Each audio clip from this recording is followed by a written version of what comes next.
Olá, graça e paz da parte de Deus.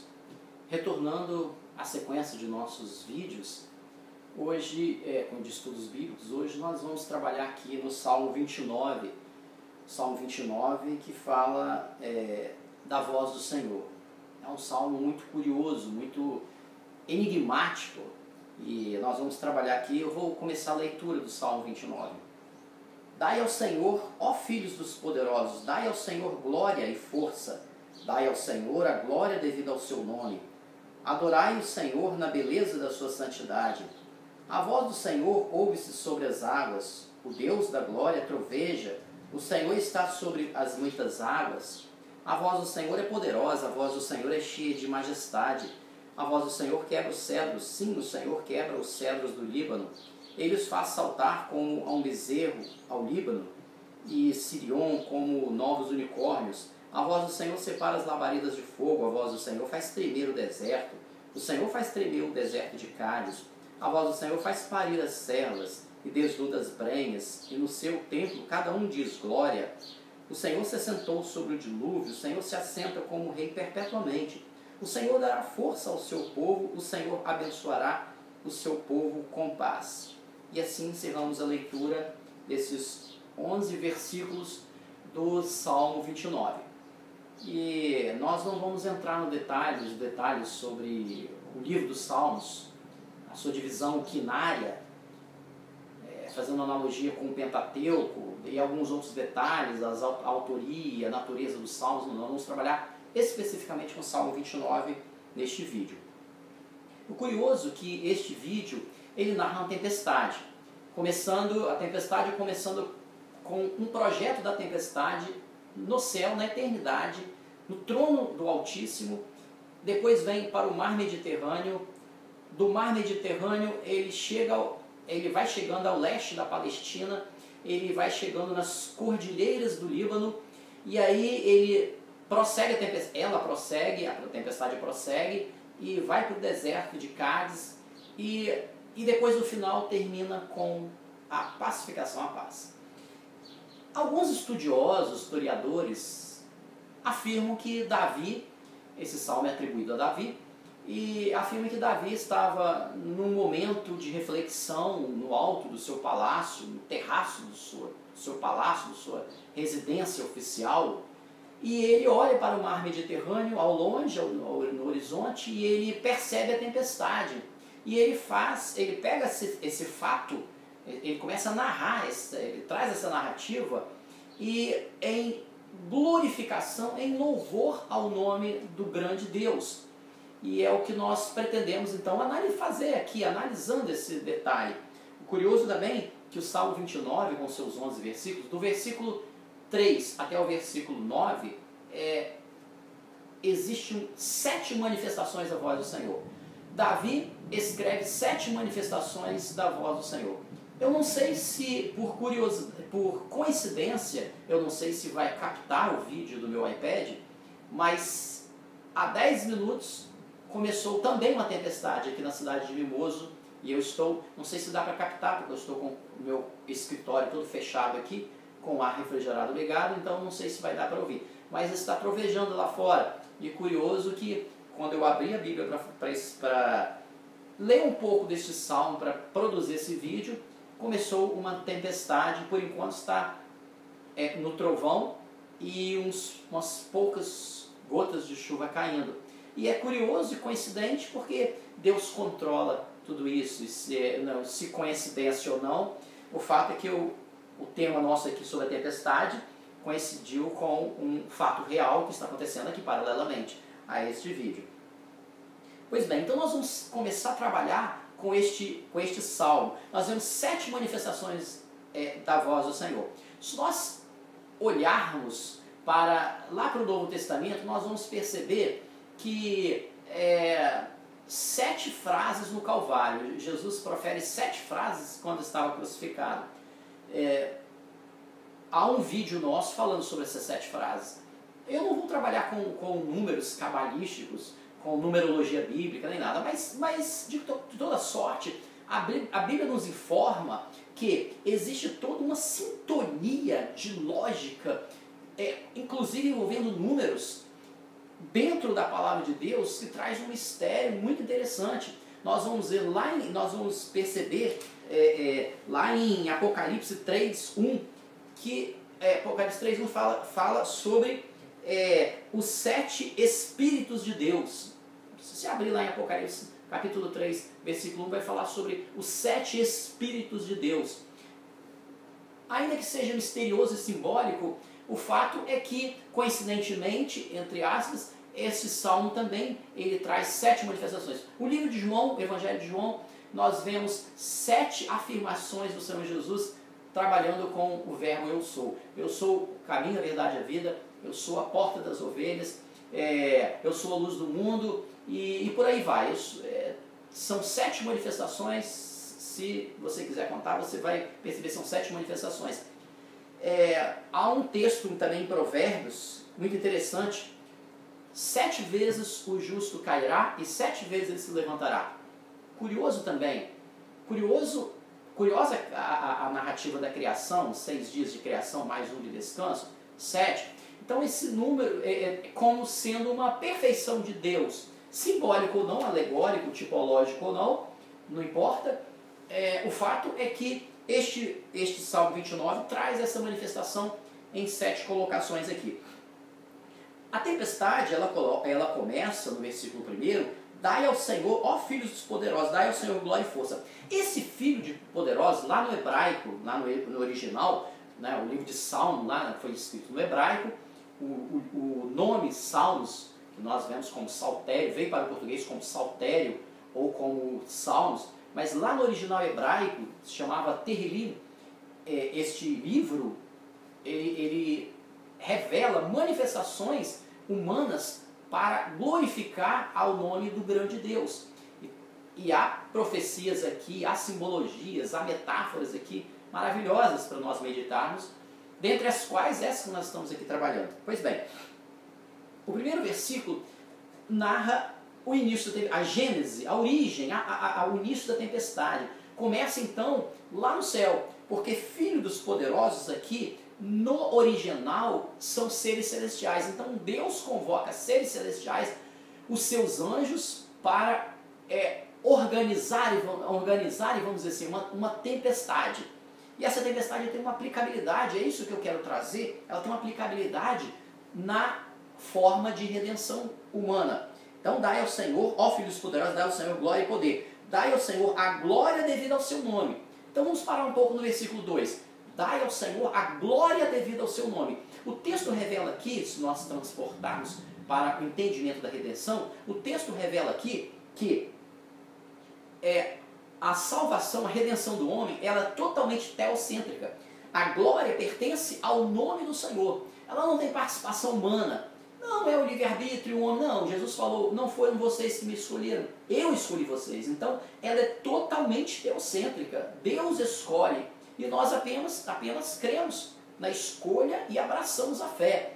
Entendeu? Então, nós ficamos aqui, dai ao Senhor a glória devida ao seu nome. Adorai o Senhor na beleza da sua santidade. Agora o versículo 3 começa uma sequência. Do versículo 3 até o versículo 9, não sei se dá para reparar o trovão, mas é muito curioso, porque nós estamos falando de tempestade e lá fora, não sei se o ar refrigerado está abafando o trovão, mas o fato é que está uma tempestade, um início de chuva gostosa. Um calor de novembro, final de novembro de 2017. Então, no versículo 3 até o 9, todos os versículos vão trazendo de uma forma crescente, progressiva, até chegar a um clímax, uma sequência de vozes, 7 vozes do Senhor. Curioso que do versículo 3 até o 9, nós temos 7 vozes, mas no meio do salmo, os salmos são 11 versículos, exatamente no meio da sequência dos 6 ao 9 também aparece um versículo que não tem a voz do Senhor. Mas no lugar da voz do Senhor nós vamos ver a figura do bezerro, e que é muito sugestivo para nós aqui. Mas vamos lá. Versículo 3. A voz do Senhor ouve-se sobre as águas. Então começa a tempestade lá no mar Mediterrâneo. Começa a tempestade. Desce, projeto lá no céu, começa no mar Mediterrâneo, começa a formar uma tempestade grandiosa, mostrando a grandeza de Deus. trabalhando com os elementos da natureza. Nós vamos ver isso, Deus trabalhando aqui, Davi trabalhando com os elementos da natureza em prol da glorificação, da exaltação do nome do grande Deus. Então ouve-se sobre as águas, mas nós podemos trazer essa narrativa aqui da natureza para o lado da redenção do homem, para o lado da conversão, para o lado do chamado, quando nós vemos que Deus, na sua onipotência, onisciência, Ele traz o homem das águas, traz o homem do mundo, traz o homem dos seus vãos entendimentos, da cientificidade racional, lógica, talvez afastada de uma espiritualidade, e Ele traz o homem, vai trazendo o homem, Ele retira das águas, retira do mundo, do tumulto lá de fora, e a tempestade vai avançando. A voz do Senhor ouve sobre as águas. O Deus da glória troveja. O Senhor está sobre as muitas águas. Então nós vamos ver lá no Novo Testamento Jesus caminhando sobre as águas, passeando em cima das águas, querendo com isso dizer e revelar que Ele está acima da natureza, do controle. Ele controla todas as coisas. Nada está imune ao seu comando, nada está neutro ao seu comando. E vamos ao versículo 4. A voz do Senhor e a tempestade vem avançando, né? A tempestade está nas águas. A voz do Senhor é poderosa, a voz do Senhor é cheia de majestade. Até o versículo 4, a tempestade está lá, está trabalhando ali nas águas. Versículo 5 agora. A voz do Senhor quebra o cedro. Agora a tempestade sai da água e começa a atingir a cordilheira do Líbano. São várias montanhas que estão ali na Palestina, e você percebe que a tempestade sai da água e ela avança agora para as montanhas. Querendo com isso dizer que Deus controla as águas, controla o vendaval, controla todo o vento no monte, controla as forças da natureza, e também do lado, tirando esse lado, extraindo e abolindo esse lado da natureza, nós vemos também Deus conduzindo o homem, tira do mundo e conduz o homem nas alturas, no entendimento das coisas de Deus, no reino de Deus. O homem começa a caminhar nas nuvens, nas montanhas, né? Na cordilheira do Líbano. Nós podemos dizer de forma metafórica aqui, no versículo 5, a voz do Senhor quebra os cedros. Sim, o Senhor quebra os cedros do Líbano. É interessante que os cedros do Líbano era a madeira mais forte que se poderia ter notícia ali na Palestina. Então, quando diz isso, o versículo e o salmo está querendo dizer que para Deus nada é impossível. Aquilo que, né, a tempestade que você porventura esteja vivendo em sua vida, nada está distante da voz de Deus. E o Senhor opera no momento dele, não é no momento que nós queremos, né? Então vamos trabalhar aqui. Versículo 6. Agora o versículo 6 tem um hiato, porque o versículo 6, ele deixa de falar da voz do Senhor e diz o seguinte: Ele os faz saltar como um bezerro. Que palavra interessante que nós vemos aqui, que nós vamos ver lá em Levíticos, capítulo 9, versículo 2, o Senhor determinando o sacrifício do bezerro em prol do ser humano, para redimir, para perdão de pecados. Então, quando nós vemos extrair a voz do Senhor e entrar a figura do bezerro, nós podemos ver que no centro do salmo, no centro da sequência de vozes, aparece o bezerro. Jesus então ganha centralidade, que Jesus é o Cordeiro de Deus, vamos dizer assim, era o objeto do holocausto, ao mesmo tempo era o sujeito do holocausto, do sacrifício, da oblação, e aparece aqui o bezerro, que é exatamente toda a ideia de majestade de Deus, e no meio da majestade de Deus não pode faltar o quê? A figura do bezerro, que é o bezerro cevado. Nós vamos ver lá na parábola do filho pródigo, né? O filho mais velho reclamou: poxa, tu não me deste nenhum bezerro. Por quê? Porque tu não me deste, na verdade, ele não disse isso, tu não me deste nenhum cabrito, porque na verdade o pai, ele estava preparando para o filho pródigo um bezerro. E o filho mais velho não estava preocupado com o bezerro, estava preocupado com o cabrito para comer com os amigos. E o que o pai fez? Ele imolou um bezerro, um cordeiro ali, que estava tipificando ali o sacrifício do Senhor Jesus. Então nós vamos ver aqui no versículo 6, ele os faz soltar como um bezerro ao Líbano. E Sirion. Sirion é um outro nome do Monte Hermon. Monte Hermon, nós já falamos em outros vídeos, Monte Hermon é uma montanha e a partir da qual surge três braços de água que vão formar o Rio Jordão. No degelo, tem as geleiras do Monte Hermon, quando há o degelo em certas ocasiões do ano, vamos dizer assim, engrandece e elastece o nascimento do Rio Jordão. Então, o Senhor quebra os cedros, hoje faz saltar como bezerro, ao lírio exterior como novos unicórnios. Então aparece aqui o Monte Hermon aqui. Nós podemos ver também lá em Malaquias 4:2, saltando aqui como bezerros cevados e tal. Versículo 7. A voz do Senhor separa as labaredas de fogo. Nós falamos então de tempestade na água, nós falamos de cordilheiras, agora nós estamos falando de quê? De fogo. Então o Senhor controlando todos os elementos da natureza, agora está falando de fogo. O Senhor separa as labaredas de fogo, seja o fogo vindo do relâmpago, vindo de cima, seja vindo dos vulcões de baixo, o Senhor separa e o Senhor controla tudo isso, mais um trovão lá fora, né? O Senhor controlando lá fora. A voz do Senhor separa as labaredas de fogo. Nós poderíamos também trabalhar com outra vertente interpretativa aqui, com outra linha interpretativa. Nós podemos dizer que no versículo 6 aparece Deus Filho, o bezerro ali, em Deus Filho. Nós podemos ver que no versículo 7 aparece o fogo, e nós vamos ver em Atos dos Apóstolos lá, línguas como fogo. Nós vamos ver então a presença do Espírito Santo, podemos trabalhar o bezerro, Deus Filho, podemos ver a voz do Senhor, Deus Pai, podemos ver aqui labaredas de fogo, como o Pentecostes, nós podemos ver a manifestação do Espírito Santo. Também, se quisermos montar essa interpretação trinitariana, essa tríade, né, essa colocação triádica, nós podemos perceber aqui também, se quisermos. Eu estou dando alternativas interpretativas aqui. A voz do Senhor agora a voz do Senhor, ela sai de todo esse contexto e passa a chegar ao deserto. Versículo 8, a voz do Senhor faz tremer o deserto. O Senhor faz tremer o deserto de Cádiz. Deserto de Cádiz é um ponto em que os israelitas passaram com Moisés no Êxodo. Há uma parte do deserto ali de Cádiz que foi atravessada pelos israelitas no Êxodo. E é curioso que, se nós transportarmos também para a conversão e a nossa vida, a nossa trajetória espiritual, nós vamos perceber que às vezes nós vivemos também, experienciamos momentos que são momentos de deserto de Cádiz em nossas vidas espirituais. Mas ainda assim a voz do Senhor está lá, nos falando, sussurrando aos nossos ouvidos, segredando aos nossos ouvidos seus grandes mistérios.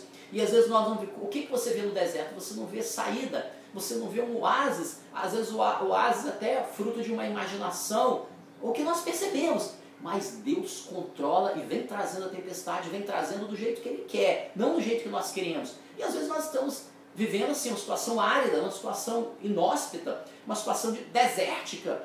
Mas Deus controla tudo em todos. Deus controla na vida dos seus escolhidos. Não precisamos de temer. Entrega o teu caminho ao Senhor, confia nele, e o mais Ele fará. A voz do Senhor faz parir as cervas e desnuda as brenhas. Há alguns teólogos, historiadores, intérpretes da Bíblia, dizendo que essa interpretação não é a melhor.